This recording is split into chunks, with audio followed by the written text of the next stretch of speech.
Sveiki, mėly skorpionai. Taigi, kas laukia jūsų, tai papasakosiu, o dabar prašau dalintis įrašų, spausti, prenumeruoti ir aišku, patiktukų ir stebėkit mus Facebook'e, kur dedu visą pagrindinę informaciją. O kas norit asmeniškai, aišku, rašykite Messengerį, derinsim jums patogų laiką. Taigi labai įdomus toks skorpioniškas mėnuo, kai labai daug kas tyliai vyks, tyliai ir ten labai giliai darbe.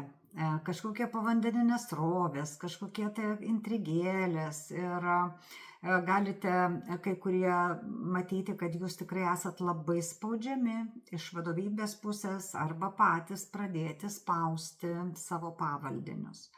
Taigi birželis yra vidinių transformacijų ir išorinių ir labai rimtų sprendimų metas. Tai va, ir iš tikrųjų darbe birželį gali daugumai skorpionų būti vienos pabaigos ir kitos pradžios laikas toks. Kai nusprendė, kad prekiavau dešrom, dabar einu mokytojai dirbti, pavyzdžiui, arba atvirkščiai dirbau mokytojai, einu prekiauti dešrom. Taip kardinaliai net galite pakeisti darbą, arba galvoti, planuoti, ieškoti labai kardinalių, reiškia, pokyčių. Arba, pavyzdžiui, jūs buvot studentai, dirbote padavėjais ten kaip kažkokiu tai darbą, reiškia, ir jūs baigėt, gavo diplomą ir gavo darbą, pavyzdžiui, pagal savo specialybę, kokiu matematiku, ar fiziku, ar chemiku. Tai va, ir tada kardinaliai keičiasi jūsų gyvenimas. Tai va, šitą reikia žinoti ir tai yra labai rimtų tokių pasikeitimų laikas. Labai sėkmingos dienos darbe 20, 22 ir 24, o nesėkmingos darbui 28, 30. Dabar pinigai. Labai gali iškilti klausimas skolų, tiek padengimo, tiek ir prisiėmimo įsipareigojimo kreditų. Tiek nelabai galbūt nesakyčiau, kad labai blogų investicijų. Visais atvejais turite labai skaičiuoti kiekvieną centą, žiūrėti, ką darote, nes jūs turite jaustis finansiškai saugus, kitaip jūs blogai jaučiatės.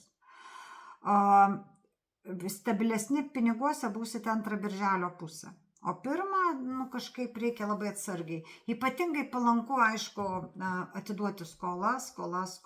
Jeigu turite skolų, tai žinokit, bendrai šiais metais yra nesiskolinimo metai. Šie metai skolų atidavimo metai ir pabaigimo visų ten nuodėgų tokių. Tai va, taip, kad naujų geriau įsipareigojimų nepriimkit.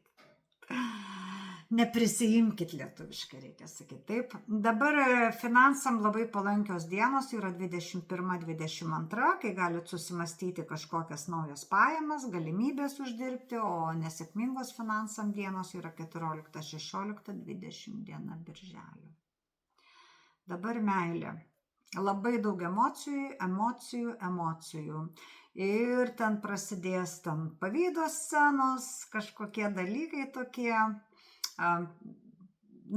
bet toks, apsėdimas, net iki apsėdimo, kad reiškia meilė, pavydas, apsėdimai tokie, taip kad, tikrai jau emocijų jums, skorpionėliai, tikrai,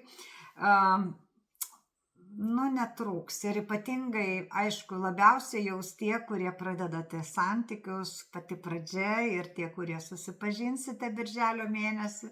Tai dievulis, kaip aš mėgstu sakyti, tai ledinį vandenį kišta į verdantį, jau vidurkio tikrai nebus. Antra mėnesio pusė jums yra harmoningesnė, ramesnė, taip pat ir meilės srityje. Ir tikrai tai mėnuo, kai ypatingai jeigu turit problemų kažkokių, ta meilė gali jūs harmonizuoti arba transformuoti geresnę pusę, galva taip va. Tai va, sėkmingos meiliai dienos yra 21-22, čia jeigu norite kažkokią šeimos iškilmės kelti, o nesėkmingos yra 28-29. Dabar sveikata. Irgi vėlgi priklauso nuo to streselio, kaip ir daugumai, ir labai gali padidėti nuovargis. Ir nuovargis tai yra taip, kai jūs Tiesiog galite atsikelti vieną rytą ir sakyti, nu nebeturiu jėgų eiti į darbą, nu tiesiog perdegiau. Tai va šitą reikia žinoti ir jeigu jūs jau jaučiat, kad gali kažkokie dalykai pareiti, tai turėtumėt pasiimti savo laisvą savaitę, gali išsigulėti, išsivalgyti saldumynų ar išsimirkti jūrai kokioj karštam vandenį. Išmirkti, kad nebūtų to taško, kai jau viskas nebegaliu. Ir tada ten ir darbe pas jūs transformacijos, ir piniguose, tai kad nebūtų taip, kad jūs tiesiog perdegėte, nebeturėjote jėgų ir išeinate į kažkokią prastą poziciją. Šitai iš tikrųjų vanduo ir tyla labai gali padėti. Tai jeigu išjungiat visus aparatus, viską, pasimaudot vonioj, bet be jokios muzikos, be jokio fono televizorinio ir taip toliau. Dabar sėkmingos sveikatai dienos yra 20-22, o nesėkmingos sveikatai yra 12, 13 ir 30 dienos. Tai va, taip kad, mėly skorpionai, žiūrėkit savo psichinę būseną, nes daugiausia bus tokių maniakinių būsenų keistų.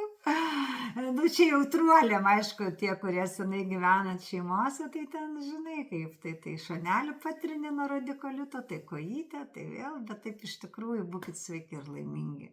Ir iki kito karto. Ate.